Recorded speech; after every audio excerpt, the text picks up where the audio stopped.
우리가 성경을 읽으면서 자주 접하는 스토리가 있다면 그것은 역전의 스토리이다 하겠습니다. 하나님께서 마치 그냥 내버려 두시는 것 같은 시간이 있습니다. 악이 판을 치고 하나님 백성이 고통 중에 있는데 아무 일도 일어나지 않습니다. 그래서 무기력한 하나님, 심지어 악에게 굴복하신 하나님까지도 생각을 하는 때가 있죠. 그런데 우리를 놀라게 하는 것은 마지막에 마침내 하나님께서 역사하신다는 것입니다. 다 끝났다 싶은데 그 순간에 하나님께서 역전을 일으키십니다. 역시 하나님이시구나 하는 것을 분명히 알게 하신다는 것입니다.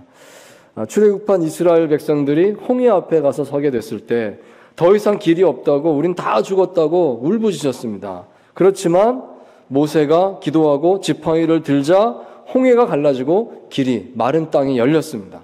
다 끝날 것 같았지만 새 길이 열렸습니다. 하나님께서 그렇게 하셨다는 것입니다. 성경에요, 이런 이야기가 많이 있습니다. 더 많이 있을 것입니다. 여러분 마음속에도 더 많은 이야기가 생각날 것입니다. 자, 그렇다면 또 우리가 마음속에 이런 질문을 하게 되지 않겠습니까? 왜 하나님께서는 그러면 꼭 그렇게 하시나요? 그냥 처음부터 계속 역사하셔서 마지막까지 마음 졸일 필요도 없고 그냥 쭉 승리하게 하시면 안 될까요? 근데 하나님은 그냥 내버려 두는 것처럼, 패배하는 것처럼 그렇게 있다가 꼭 마지막에 가서 역전시키십니까? 왜 꼭 그런 식으로 하시나요?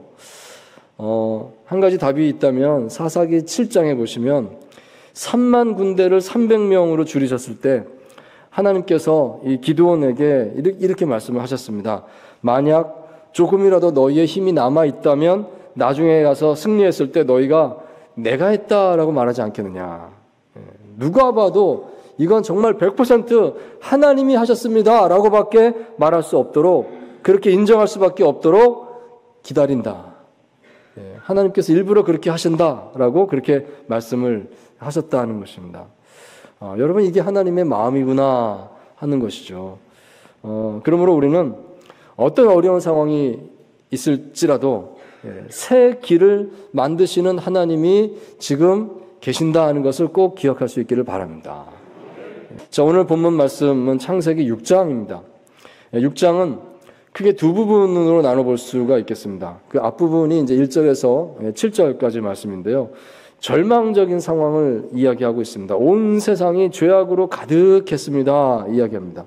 자, 그리고 뒷부분 9절, 이제 8절부터 22절까지 그런 절망적인 상황을 뒤집어서 새 길을 만드시는 하나님을 설명하고 있습니다. 자, 먼저 우리 앞부분 간단히 한번 보겠습니다. 6장 1절, 2절 말씀 보시면 하나님의 아들들이 나오고 사람의 딸들이 나오고 있습니다. 하나님의 아들들이 사람의 딸들의 아름다움을 보고 자기들이 좋아하는 모든 여자를 아내로 삼았다. 이제 이렇게 기록을 하고 있습니다. 자, 하나님의 아들은 누구고 사람의 딸들은 누굴까 생각을 해보게 되는데요. 여러 가지 해석들이 있지만 가장 주된 해석은 하나님의 아들은 하나님을 믿는 셋의 후손을 뜻한다. 그렇게 보는 것입니다. 그리고 사람의 딸들이 누굴까? 사람의 딸들은 하나님을 떠나서 살아가는 가인의 후손을 의미한다 하겠습니다. 그 족보는 4장 맨 뒷부분에 나오고 있습니다. 거기서 또 설명을 하고 있죠. 그런데 이 셋의 후손들이, 즉 하나님의 아들들이 가인의 후손, 하나님을 떠나 사는 사람들의 후손들과 혼인관계를 맺었다. 이제 이렇게 기록을 합니다. 이게 단지 그냥 잘 보시면 그냥 혼인관계가 아니라 자기들이 좋아하는 모든 여자로 아내를 삼았다 그랬으니까 이것은 성적인 타락과 관련이 있다 하겠습니다. 하나님의 백성이 아닌 사람들과 깊은 관련을 맺고 있다. 이게 더 나아가서 이것은 전반적인 영적인 타락이 지금 일어나고 있다는 것을 보여주고 있다 하겠습니다. 자, 그렇기 때문에 우리 하나님께서 실망하셨습니다. 매우 실망하셨습니다. 이 3절 말씀에 그 하나님 마음이 나오는데요. 같이 한번 읽겠습니다. 여호와께서 이르시되 나의 영이 영원히 사람과 함께하지 아니하리니 이는 그들이 육신이 됨이라. 그러나 그들의 날은 120년이 되리라 하시니라. 그동안 인간이 많이 악행을 저지를 때마다 하나님께서 오셔서 그것을 수습하시느라고, 고치고 다시 바로잡아주느라고 계속 간섭을 하셨던 것이죠. 그런데 그것이 너무 한계에 이르니까, 한계를 넘어서게 되니까 이제 더 이상 내가 하지 않겠다. 하나님께서 너무 지치셨다는 말씀입니다. 이런 말씀이죠. 그 결과 인간의 날은 120년이 되리라 말씀하십니다. 이 120년은요, 여러 가지 해석이 있지만 이렇게 보면 좋겠습니다. 홍수 심판이 일어나기 바로 그 전까지의 시간. 이제 지금부터 120년의 유예 기간을 주겠다는 겁니다. 마지막으로 회개할 수 있는 시간 120년을 주겠다. 자, 그래서 5절, 6절, 7절에 이 반복되는 단어가 한탄하셨다는 것입니다. 하나님께서 이 악이 가득한 세상을 바라보면서 한탄하십니다. 또 그리고 근심하십니다. 그렇게 적혀 있습니다. 자, 그래서 결심하셨습니다. 자, 7절 말씀 보겠습니다. 우리 같이 읽습니다. 시작.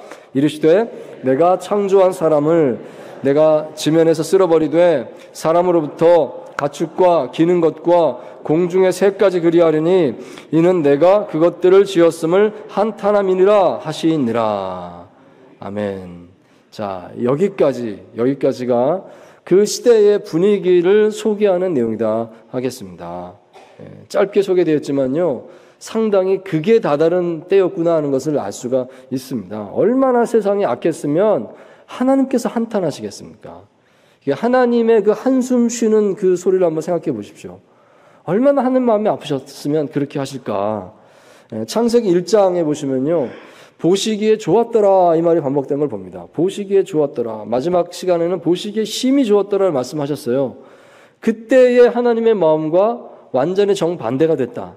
이렇게 보시면 되겠습니다. 이제는 하나님께서 보시기에 좋은 게 하나도 없구나. 근심이 나오고 한탄이 나온다. 이런 시대가 됐다는 것입니다. 자, 그래서 정말 어쩔 수 없습니다. 어쩔 수 없이 하나님께서 심판하실 수밖에 없게 되었습니다. 그렇게 됐다는 것이죠. 자, 그런데 8절 말씀입니다. 이 8절에 이 대반전이 이제 소개되는 것이죠. 이 하나님의 결심입니다. 같이 읽겠습니다. 시작. 그러나 노아는 여호와께 은혜를 입었더라. 아멘. 그러나 나오죠. 그러나 이런 모든 암울한 상황, 정말 하나님의 한탄이 나오고 심판할 수밖에 없는 이런 상황이 되었습니다. 그러나 하나님께서 포기하지 않으셨다는 것입니다. 심판할 수밖에 없도록 되었지만 하나님 포기하지 않으셨습니다. 어떻게 하십니까?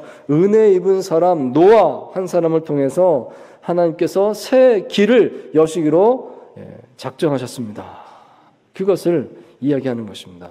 자, 새 길을 여시는 하나님. 자, 첫 번째로 하나님께서는 하나님의 은혜를 입은 사람을 선택하셔서 그를 통하여 새 길을 만들어 가십니다. 자, 6장 8절 말씀 다시 보겠는데요. 9절까지 이어서 한번 다시 봅니다. 같이 읽겠습니다. 시작. 그러나 노아는 여호와께 은혜를 입었더라. 이것이 노아의 족본이라. 노아는 의인이요 당대의 완전한 자라. 그는 하나님과 동행하였으며. 아멘. 자, 여기 은혜를 입었다 이렇게 말씀하시는데요. 이 입었다는 표현을 한번 눈여겨보시기 바랍니다. 노아는 어떻게 됐습니까? 하나님의 은혜를 입었습니다. 자, 여기서부터 시작입니다. 우리는 이 자칫 8절과 9절을 읽으면서 좀 모순된다, 좀 이해가 되지 않는다 이런 생각을 할 수가 있겠는데요. 9절에서는 노아가 의인이었다, 당대의 완전한 자였다, 하나님과 동행했다 이렇게 이제 소개를 하지 않습니까? 이것은 노아의 능동적인 그 영성을 말하고 있습니다. 정말 최선을 다해서 내가 하나님 앞에 바로 서야지, 그렇게 서는 사람이었다. 그런 점을 이제 이야기합니다. 정말 노아가 대단했구나 알 수가 있죠. 하지만 그 8절 말씀 보시면 이것은 수동적인 영성이에요. 노아가 은혜를 입었습니다. 노아 자신의 의가 아니라 하나님의 의입니다. 은혜를 입었습니다. 얘기합니다. 우리가 이 두 개념이 좀 혼동스러울 수 있습니다. 노아가 정말 뛰어난 사람이었다는 거냐, 아니면 하나님의 은혜를 입었다는 거냐. 더 우선적인 개념이 뭐냐 한다면 그것은 하나님의 은혜를 입었다는 것이 더 큰 개념이다 하겠습니다. 하나님의 은혜를 입었습니다. 그것이 더 하나님께서 말씀하는 것입니다. 노아는 은혜를 입었고 그래서 그를 통해서 하나님께서 새 길을 열어 가시게 되었습니다. 이렇게 말씀을 하신다는 것입니다. 여러분 이걸 기억하십시오. 하나님께서 오늘날에도 우리 삶 속에 새 길을 열어주십니다. 근데 그 새 길을 열어주실 때 은혜 입은 사람을 통해서 하시는구나. 이걸 기억하시기 바랍니다. 은혜 입은 사람이 있어야 되겠구나. 정말 내 삶 속에 새 길이 열리기를 바라시는가요? 그렇다면 은혜 입은 사람이 있기를 위해서 기도하시기 바랍니다. 아니, 내가 은혜 입은 사람이 되겠습니다. 그렇게 주님 앞에 작정하고 그렇게 매달릴 수 있으면 좋겠습니다. 은혜를 입은 한 사람이 있기 때문에 그것이 시작된다는 것입니다. 소아시아와 유럽 전체에 복음을 전하고 마침내 이 로마 제국이 기독교의 나라가 되게 만들었던 그 기초를 놓았던 사도 바울, 그는 이렇게 고백했습니다. 나는 죄인 중에 괴수입니다. 오직 나의 나 된 것은 하나님의 은혜로 되었습니다. 그러니까 그를 통해서 그런 놀라운 일들이 일어났다 하는 것입니다. 여러분 이것을 꼭 기억하십시오. 은혜 입은 한 사람이 중요합니다. 은혜 입은 한 사람, 그것이 있게 해주십시오. 오늘 내가 은혜 입은 한 사람이 될 수 있게 해주십시오. 그렇게 기도하시는 저와 여러분 될 수 있기를 간절히 바랍니다. 자, 두 번째로 새 길을 만드시는 하나님께서는 정확하고 구체적인 계획을 가지고 모든 일을 행하신다는 것을 생각하시기 바랍니다. 하나님께서 노아에게 방주를 만들라라고 지시를 하시는 겁니다. 방주를 만들어라. 그 전에 그런 것이 세상에 없었죠. 처음으로 이런 걸 만들어라라고 하나님께서 노아에게 지금 제시하시는 겁니다. 그런데 그 중요한 특징은 그 방주의 크기와 모양과 그 치수를 전부 다 하나님께서 일일이 지정해 주셨다는 사실입니다. 그 숫자까지도 딱 하나님의 말씀을 하셨습니다. 야 노아야, 네가 좀 알아서 만들어 봐라. 내가 이러이러한 일을 지금 하려고 하는데 대충 좀 넉넉하게 좀 잘 만들어라. 그렇게 말씀하실 수도 있었겠지요. 그렇지만 하나님 그렇게 안 하셨습니다. 내가 말하는 꼭 그대로 만들어라. 그 숫자까지, 치수까지 정확하게 말씀을 해주시죠. 길이는 300규빗이다. 너비는 50규빗이다. 높이는 30규빗이다. 얘기했습니다. 그런 방주를 만들어라. 하나님께서 자세하게 지시하셨습니다. 치수까지 알려주셨습니다. 그리고 방주는 상중하 3층으로 만들어라. 그 내부 구조는 3층이어야 된다 말씀하시고, 또 14절에 보시면 재료도 말씀하십니다. 고페르 나무로 만들어라. 이게 어떤 나무인지 모르기 때문에 번역이 안 되니까 그냥 고페르 나무라고 썼어요. 그걸로 만들어라. 또 여러 칸들을 만들어라. 그 안에 많은 칸칸이 있어서 그 안에 이제 동물들이 들어가는 것이죠. 그렇게 만들어라. 또 역청을 치르라. 이런 것까지요. 아주 일일이 지시를 하셨습니다. 자, 여러분, 여기서 우리는 우리 하나님이 어떤 분이신가를 발견한다 하겠습니다. 하나님께서는요, 우리가 생각하지 못한 그런 부분까지도 다 미리 아시고 정확한 시기에 가장 정확한 방법으로 우리가 움직이도록 그렇게 이끌어 주시는 분이신 줄 믿습니다. 우리 하나님 이렇게 하시는구나 하는 것이죠. 왜 하나님께서 이렇게 자세하게 일일이 지시하실까요? 그렇게 해야만 되기 때문입니다. 하나님은 모든 것을 알고 계세요. 동물이 얼마나 올 것인지, 어떻게 태울 것인지 하나님이 계획을 세웠다고요. 그러니까 하나님께서 이렇게 해라라고 하나하나 자세히 말씀을 해주시는 것입니다. 여러분, 때로는 하나님께서 우리에게 알아서 해라 할 때도 있습니다. 없는 건 아닙니다. 근데 그렇게 해도 되기 때문에 그런 이제 여유를 줄 때가 있는 것이죠. 자, 그렇다고 할지라도 우리 하나님께서는 분명한 계획을 가지고 계신 줄 믿습니다. 우리에게 어떤 것을 허용한다 할지라도 그 허용하는 것까지 포함해서 이미 하나님은 더 치밀한 계획을 가지고 계신 것입니다. 그 하나님의 계획 속에서 우리가 살고 있고 순종하고 있고 기도하고 있고 응답을 받고 있고, 하나님 그렇게 우리에게 다가오셔서 우리의 삶을 이끌어 주신다. 여러분 그것을 꼭 생각하시기 바랍니다. 하나님께서 나를 향한, 우리를 향한 그 계획하시면은 빈틈이 없는 줄 믿습니다. 여러분 그 생각하십시오. 우리가 살면서 하나님을 생각할 때에 하나님은 다 알고 계시고 정확하게 이루신다는 것을 아는 것이 중요하다 하겠습니다. 여러분 그것이 우리에게 위로가 되는 것입니다. 그걸 느끼지 못하기 때문에 우리가 마음속에 불안하게 되고 더 힘들어하는 거 아니겠습니까? 정말 하나님 계실까? 하나님 제대로 하실까? 여러분, 하나님 제대로 하십니다. 꼭 생각하시기 바랍니다. 나중에 가서는 알게 되는 것이죠. 나중에 가서는 하나님이 이렇게 하시려고 그렇게 준비하셨겠구나. 나중 가서 알게 하십니다. 하나님 빈틈없는 분이십니다. 여러분, 하나님의 이 치밀하심이 놀랍지 않습니까? 하나님은 우리 삶에 계획이 있다고요.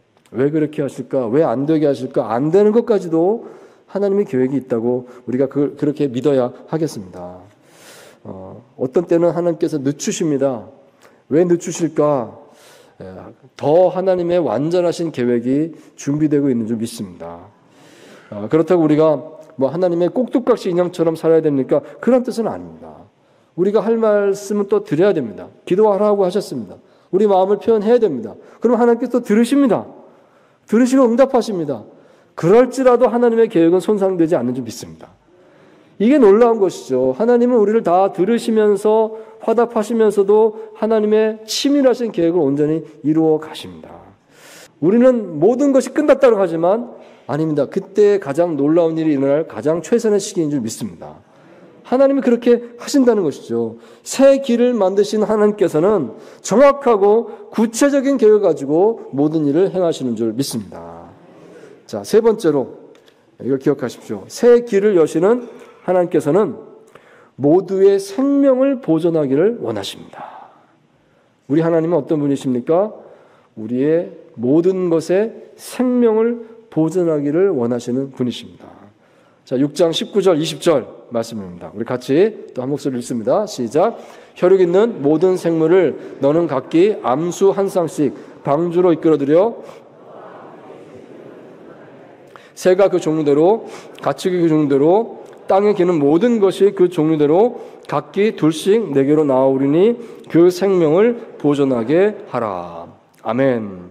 자, 여기 이 말씀 속에서 우리는 하나님께서 홍수 사건을 일으키시면서 심판하시는 거죠. 심판하시면서 무엇을 가장 신경 쓰셨는지를 알 수가 있습니다. 하나님의 관심은 생명 보존에 있었구나. 그런 것입니다. 혈육이 있는 모든 생물 그렇게 말씀하시죠. 즉 새가 그 종류대로 가축이 그 종류대로 땅에 기는 모든 것이 그 종류대로 다 나와서 생명을 보존하게 하라. 생명을 보존하게 하라. 이 말씀을 두 번이나 하세요.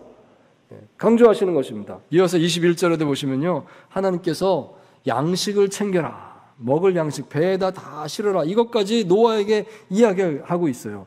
생명을 보존하라. 얼마나 아주 세밀하게 하나님께서 준비하시는지를 알려주고 있다는 것입니다. 자, 우리는 이 노아의 이 홍수 사건을 보면서요.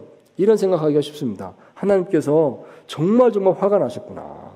진노하셔서 세상을 쓸어버리시는구나. 정말 하나님께서 심판하시는 무서운 하나님이구나. 노아의 홍수를 보면서 이제 그런 생각을 하지 않습니까? 솔직히. 그런데 성경을 잘 보시면요. 한 번도 하나님이 진노하셨다는 표현 나오지 않습니다.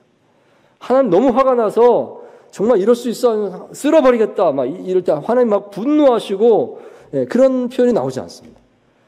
이 6장의 분위기는요. 어떻게 되냐면 하나님께서 매우 아파하시는 분위기입니다. 내가 정성껏 정말 사랑으로 이 세상을 만들었는데 왜 이렇게 세상이 악해졌는가? 하나님께서 실망하시고 하나님께서 마음 아파하시는 가슴 아파하시는 모습입니다. 오히려 하나님의 눈물을 흘리시는 모습을 우리가 본다는 것입니다. 근심하셨다라고 적혀 있지 않습니까? 그리고 하나님께서 어쩔 수 없이 이 세상을 정화할 수밖에 없었습니다. 그런데도 120년의 세월을 더 주시지 않습니까? 끝까지 참아주는 겁니다. 너희가 회개하면 내가 돌이키겠다. 그런 회개의 기회를 더 주시는 겁니다. 그러면서 하나님께서 결단하신 게 뭐냐면 생명 보존입니다. 다 쓸어버리지만 그래도 내가 모든 종별로 다 보존하겠다. 이들을 먹여야 된다까지 하나님께 다 챙기고 있습니다. 여러분 바로 이것이 하나님의 마음이다 하는 것을 생각하시기 바랍니다. 어쩌다 내가 잘못해서 징계를 받는다 할지라도 하나님의 근본적인 마음은 나를 사랑하시는 줄 믿습니다. 여러분 우리 하나님은 새 길을 만드시는 분이십니다. 우리가 보기에 길이 없어질 때 다 끝났구나 싶죠. 아닙니다. 새 길이 있습니다. 새롭게 놀랍게 하나님께서 길을 예비하시고 곧 보여주실 것입니다. 제가 아는 어느 한 선교사님 이야기를 나누고 싶습니다. 우리 모두의 삶 속에서 이런 이야기가 다 있겠지만요. 하나 예를 드는 겁니다. 그 선교사님 가정은 처음에 태국에서 팀 사역을 이제 하면서 선교 사역을 시작했다고 합니다. 한 5가정 정도가 한 팀으로 묶여서요. 같이 이제 사역을 하는 거예요. 그러다 보니까 이제 선교비도 같이 모금을 해서 선교비를 받게 되고 5가정이 같이 골고루 나눠서 같이 살게 되는 이제 이런 형태로 사역을 했는데 그런데 선교비가 좀 부족했던 겁니다. 이 5가정이 한꺼번에 선교를 받으니까 이걸 5으로 나누니까 부족한 거예요. 그래서 이제 비용을 아낄 수밖에 없었는데 어디까지 아끼게 되냐면 이제 하루에 2끼만 먹어야 되겠다 이렇게까지 된 겁니다. 돈이 없으니까 살려니까 이제 그렇게 어렵게 지내고 있는데 그런데 또 그 중에 아이를 가지게 되었습니다. 임신하게 되었습니다. 그러니까 더 잘 먹어야 되지 않습니까? 근데 방법이 없습니다. 그냥 기도할 수밖에요. 기도를 했습니다. 근데 바로 그 시점에 이웃나라 라오스에서 연락이 왔습니다. 여기 라오스에 와서 이 사역을 좀 도와주면 안 됩니까? 연락이 온 겁니다. 큰 모험이죠. 지금 이 상황도 어려운데 라오스로 가려면 이제 독립을 해야 되면 선교비를 따로 모금을 해야 되는데 과연 해낼 수 있을까? 살 수 있을까? 어려운 시기입니다. 벽에 부딪히는 것 같은 시기입니다. 하지만 기도하고 결단하고 라오스로 가게 되었습니다. 그런데 하나님께서 선교 후원을 연결해 주셨다는 것입니다. 연결해 주시고 살 수 있게 됐습니다. 라오스에 가서 단독으로 사역을 하게 되었고 하루 3끼를 먹을 수 있게 되었다. 감사했다. 이렇게 얘기를 합니다. 그리고 사역비도 좀 있었다. 그래서 하나님께서 길을 열어주시는 것을 경험했다는 것입니다. 자, 그런데요. 다시 또 몇 년이 지나서 그 태어난 아이가 ADHD라는 판정을 받게 되었습니다. 그러니까 이제 산만해서 집중을 못하는 이제 그런 것이죠. 그 아이에 맞는 학교를 이제 정해야 되는데 학교를 찾을 수가 없는 겁니다. 웬만한 학교를 갔는데 이게 잘 되지가 않아요. 받아주지 않고 이제 그렇게 되니까 또 결단을 할 수밖에 없었습니다. 이 아이를 위해서라면 이제 선교 사역을 포기해야 될까, 이제 본국으로 들어가야 될까 고민하게 됐습니다. 그렇지만 기도하고 고민하고 그 마침내 내린 결론은 선교 사역을 계속 하자 하는 거였습니다. 그럼 아이는 어떻게 하느냐? 아이를 위해서 학교를 만들자 이렇게 됐습니다. 우리 아이를 위해서 학교를 만드는 김에 아예 학교 사역을 하자. 이래서 학교 사역을 시작하게 된 겁니다. 그래서 이제 교육 커리큘럼을 이제 배워오고 뭐 해가지고 교사를 모집하고 해서 작은 건물에서 학교를 시작을 하게 됐어요. 영어로 이제 가르치는 선교사들이 가르치는 학교가 됐는데, 근데 이 학교가 점점 발전해서 하지만 하나님께서 은혜를 부어주신 것이죠. 그래서 라오스 수도 비엔티엔에서 영어로 교육하는 사립학교로서는 아주 인기 있는 학교가 됐습니다. 그래서 지금 오늘날에는요 2개의 캠퍼스에 수백 명의 아이들이 있는 그런 큰 학교가 되었습니다. 그렇습니다. 제가 이 얘기하고자 하는 것입니다. 길이 없다라고 하는 순간을 하나님 우리에게 맞닥뜨리게 하실 때가 있다는 겁니다. 그런데 바로 그때가 새로운 길을 여시는 바로 또 그렇게 하나님께서 들어 쓰실 때인 줄 믿습니다. 아, 그렇구나. 이렇게 해서 하나님께서 새 길을 여시는구나. 그걸 또 알게 하신다는 것이죠. 하나님께서 그렇게 길을 여셨기 때문에 우리가 하나님의 은혜입니다 고백하고 그 길을 따라갈 수 있을 것입니다.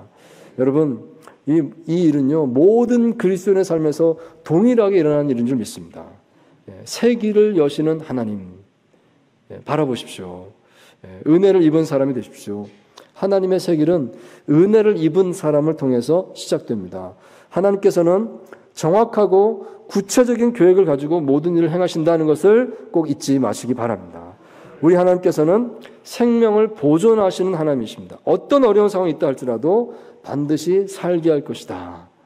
그걸 바라보시고 어떤 상황에서도 새 길을 여시는 하나님 고백하시고 나아가시는 저와 여러분 되시기를 주의 이름으로 축원드립니다.